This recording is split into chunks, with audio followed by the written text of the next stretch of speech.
पीठाधीश्वर पंडित धीरेन्द्र शास्त्री की 10 दिन की पदयात्रा शुरू हो चुकी है।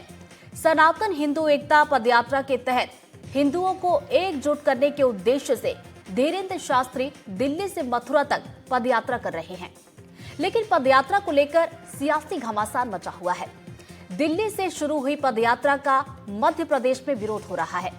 आखिर विरोध का कारण क्या है और क्यों इस पर सियासी घमासान मचा हुआ है, आज हम इसी पर चर्चा करेंगे। हमारे साथ मेहमानों का खास पैनल भी जुड़ेगा, लेकिन उससे पहले आपको एक रिपोर्ट दिखाते हैं।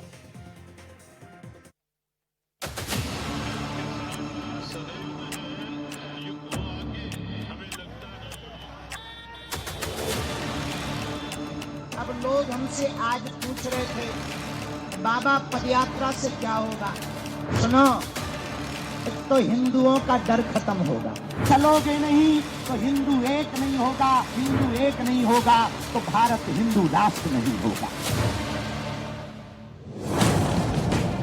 बाबा बागेश्वर की सनातन हिंदू एकता पदयात्रा का शुरू होने से पहले जमकर विरोध हो रहा था, जो यात्रा शुरू होने के बाद भी जारी है। दिल्ली से मथुरा के बीच शुरू हुई ये पदयात्रा 10 दिनों तक चलेगी। बाबा बागेश्वर का कहना है कि हिंदुओं को एकजुट करने के लिए वो यात्रा कर रहे हैं। तुम चलते रहना, क्योंकि चलोगे नहीं तो हिंदू एक नहीं होगा, और हिंदू एक नहीं होगा तो भारत हिंदू राष्ट्र नहीं होगा। धीरेन्द्र शास्त्री ने बताया कि यात्रा हर दिन संकल्प के साथ शुरू होगी। धर्म ध्वज के पीछे पीछे उनकी पूरी यात्रा चलेगी।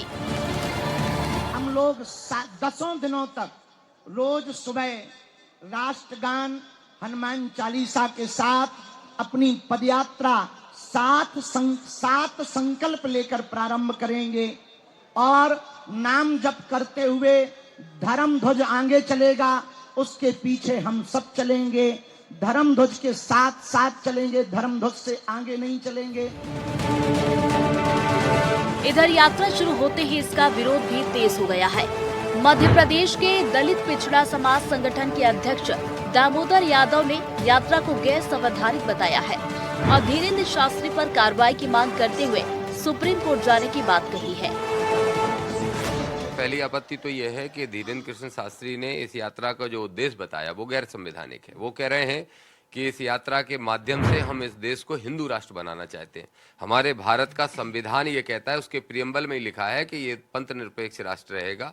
तो जब पंथ निरपेक्ष है तो किसी एक धर्म की मांग को लेके, मांग अकेली नहीं कर रहे हैं, एक्शन कर रहे हैं। सीधे 3 राज्यों में लाखों लोगों को लेके घूमने वाले हैं। तो निश्चित रूप से ना सिर्फ ये यात्रा गैर संवैधानिक है, बल्कि धीरेन्द्र शास्त्री जो कर रहे हैं वो राष्ट्र को तोड़ने वाली ये घटनाक्रम है। तो उन पर तो रासुका भी लगना चाहिए। यात्रा तो दिल्ली से मथुरा के बीच चल रही है, लेकिन मध्य प्रदेश का सियासी पारा चढ़ा हुआ है। मध्य प्रदेश कांग्रेस के वरिष्ठ नेता और विधायक फूल सिंह बरैया ने भी यात्रा का विरोध किया है।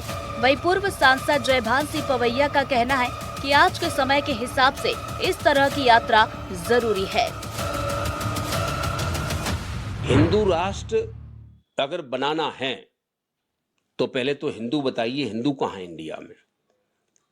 मैंने ग्रंथों में जो पढ़ा है, 6743 जातियों में 3743 जातियां हैं वो शूद्र लिखा है, और 3000 जातियों को अतिशूद्र लिखा है। तो इस देश में हिंदू है ही नहीं। पंडित धीरेन्द्र शास्त्री जी के जो आह्वान पर यात्रा हो रही है, वो इस समय युग की आवश्यकता है, देश की जरूरत है। तमाम ताकतें देश को जातियों के नाम पर, पूजा पंथों के नाम पर खंडित करने पर तुली हैं।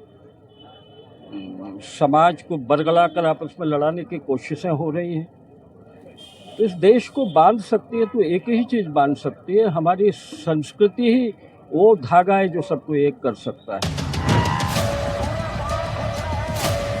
बाबा बागेश्वर की यात्रा शुरू होने से पहले जिस तरह से विरोध हो रहा था, उससे ये तो तय था कि यात्रा शुरू होने के बाद भी बवाल थमने वाला नहीं है। यात्रा भले ही दिल्ली से मथुरा के बीच निकल रही है, लेकिन इसका असर मध्य प्रदेश में भी देखा जा रहा है। तभी तो मध्य प्रदेश में इस पर सियासत तेज है। एनडीटीवी के लिए आकाश द्विवेदी और देश श्रीमाली की रिपोर्ट।